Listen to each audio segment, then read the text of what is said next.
Our church didn't wake up one morning and suddenly decide to get rid of acoustic drums. We spent years trying to make them work. First, we tried unshielded drums, and then cymbal shields, and then a full drum shield. And after all that, we still weren't getting the result we wanted. After years of avoiding electronic drums, we finally made the switch, and honestly, I kind of expected to regret it. But here's what each step improved and what didn't improve along the way. We started with acoustic drums sitting out in the open, and there are some real advantages to that. The drummer gets the natural feel of an acoustic kit, the drums look great on stage, and when they're tuned well and played well, acoustic drums can sound incredible. But in our room, there was one major problem: volume. The snare and the cymbals were putting out a lot of sound directly into the room. Before those channels even came through the PA, the congregation was already hearing plenty of drums, and that created an imbalance.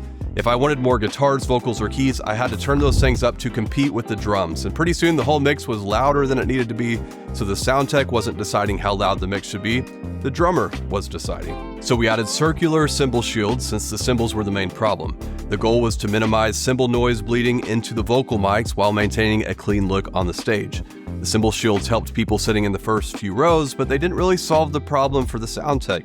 The cymbals were slightly quieter, but the mix was still being built around the drum volume coming off the stage. Our next step was adding a full shield around the drums. It did help block more of the direct sound coming from the cymbals and snare, but a drum shield doesn't actually make sound disappear, it just redirects it.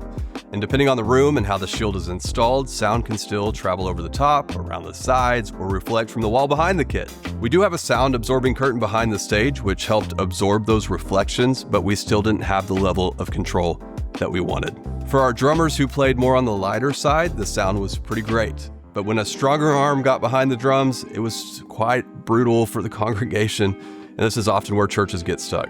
The shield improves the situation enough that you know you're moving in the right direction, but not enough to completely solve the problem. At this point, we had a few options. We could build a complete enclosure, we could add more absorption around the kit, we could keep asking the drummer to play softer, or we could try the dreaded electronic drums. Well, one Sunday made it clear a new drummer was having a hard time playing softer. He got really excited during the service and finally pushed us over the edge. I knew eDrums had come a long way, so after years of avoiding them, we purchased the Roland VAD 516 kit. Even though I was skeptical, I was willing to give it a shot. The biggest improvement was immediate. The sound tech finally had control over the drum volume. The kit still makes some physical noise from the sticks hitting the pads, but compared with an acoustic snare and cymbals, it's dramatically different. Now the kick, snare, toms, hi-hat, cymbals, and ambience can all be balanced through the sound system, and that allowed us to lower the overall volume while keeping the drums full and energetic.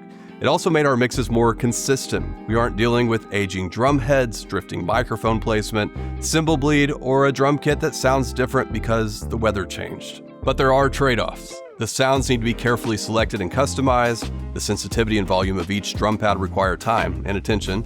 And your PA has to be able to pick up the slack with no acoustic sound to lean on. A bad electronic drum sound coming through a bad PA is not an improvement. Electronic drums solved our stage volume problem, but they created a new responsibility. We had to make sure they actually sounded natural. Don't switch to electronic drums simply because other churches are doing it. Start with the actual problem you are trying to solve. If your drummer has excellent control, your room is large and well treated, and your acoustic drums already sit naturally in the mix, you may not need to change anything. But if your entire mix is being built around uncontrolled cymbal and snare volume, electronic drums are absolutely worth considering. I'm somewhat surprised to say that electronic drums gave us what we need for our room. In another video, I show you how we dialed in the sounds on the Roland VAD 516 so it didn't sound like a cheap electronic drum kit. Take a listen.